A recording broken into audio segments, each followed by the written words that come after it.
Bagaimana hukum menabur bunga di atas kuburan? Nabi mengambil pelepah korma, lalu dia tusukkan ke atas makam.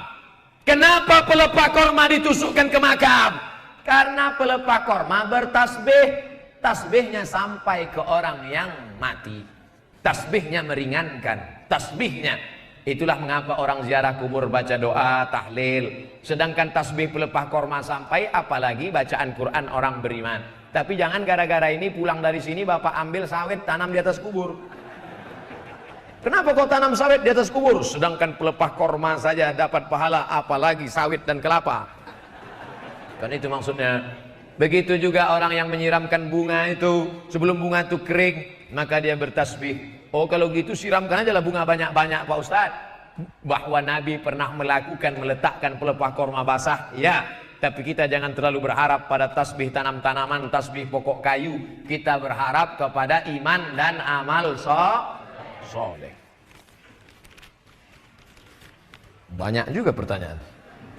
Apakah saya berdosa jika saya lebih mementingkan anak daripada suami? Oh, anakmu itu kan dari suamimu.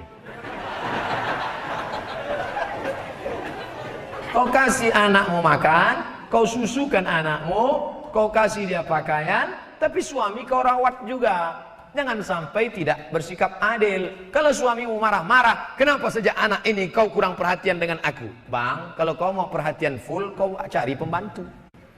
Aku bukan pembantu. Aku membantu engkau membesarkan anak ini. Oleh sebab itu maka aslinya seorang suami menyediakan satu orang khadim untuk memasak, untuk menolong istrinya. Kalau tidak bisa maka dia mesti berlapang dada. Jangan anak sudah banyak do re mi fa sol la si do sol fa mi re do. Dia tetap juga macam dulu. Mengapa tidak kau layani aku seperti raja? Kalau kau mau dilayani seperti raja, buatlah aku seperti ratu. Kan begitu.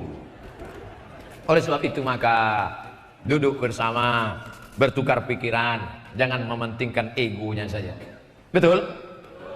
Mau tanya Pak Ustadz, kerjaan orang yang di bank konvensional maupun bank syariah, apakah gajinya halal? Bank syariah, Dewan Syariah Nasional gajinya halal. Bank konvensional mudah-mudahan segera berubah menjadi bank syariah. Amin. 4 bank daerah sudah jadi bank syariah. 1 bank Aceh, 2 bank NTB, 3 bank Sumatera Barat, itu namanya Bank Nagari, 4 dalam proses Bank Riau Kepri. 4. Dulu saya berat menyampaikan ini. Bank Aceh, Bank NTB, Bank Riau Pak Ustadz? Belum lagi. Oleh sebab itu maka beralih ke bank syariah. Ustadz Somad sendiri nabungnya di mana? BSM Syariah. Gaji Ustadz ditransfer di mana? BRI Syariah. Oleh sebab itu beralih untuk menghidupkan ekonomi syariah. Mudah-mudahan sahabat-sahabat yang masih berkecimpung di konvensional beralih ke syariah. Amin. Apa hukumnya jamaah tabligh keluar 4 bulan meninggalkan anak istri, sedangkan kalau sudah 4 bulan sudah talak karena tidak menafkahi? Apakah talaknya berlaku jika istri ridho, suaminya khuruj? Dengar siwat talik baik-baik. Siwat talik. Jika saya meninggalkan istri saya 3 bulan berturut-turut, tidak memberikan nafkah zahir dan batin, lalu istri saya melapor ke pengadilan. Ini banyak yang tak ingat siwat talik. Ini siwat talik dia tak ingat. Kalau saya tinggalkan istri saya 3 bulan berturut-turut, tidak memberikan nafkah zahir dan batin, istri saya melapor ke pengadilan. Kalau tak lapor, datang orang tanya, istrimu sudah berapa lama? Suami sudah berapa lama pergi? Suamiku sudah pergi 4 bulan. Kenapa kau tak lapor? Jangankan 4 bulan, 1000 tahun kan ku nanti. Ditanya sama Pak Hakim, kamu sudah berapa lama ditinggalkannya? Sudah 4 bulan Pak Hakim. Kamu tidak menuntut? 1000 tahun kan ku nanti Pak Hakim. Kata Pak Hakim, so sweet. Ini jamaah tidak ada namanya. Tidak pernah mereka menyebut jamaah tabligh, tapi karena mereka mentabligkan ke pintu-pintu tabligh. Maulana Ilyas, Maulana Zakaria Kandahlawi, mereka tidak bisa berceramah tabligh akbar seperti ini. Kalau dibuat tabligh akbar seperti ini di India, datanglah Mithun Chakraborty, Amitabh Bachchan, Sanjay Dutt. Maka mereka tabligh dari pintu ke pintu. Assalamualaikum. Waalaikumsalam. Kya hal hai? Ke acha coach hotai. Pintu ke pintu. Kamu bisa keluar berapa hari? 3 hari. Pergi sana. Tidak ada ustaz. Tidak bisa tabligh akbar. Minoritas.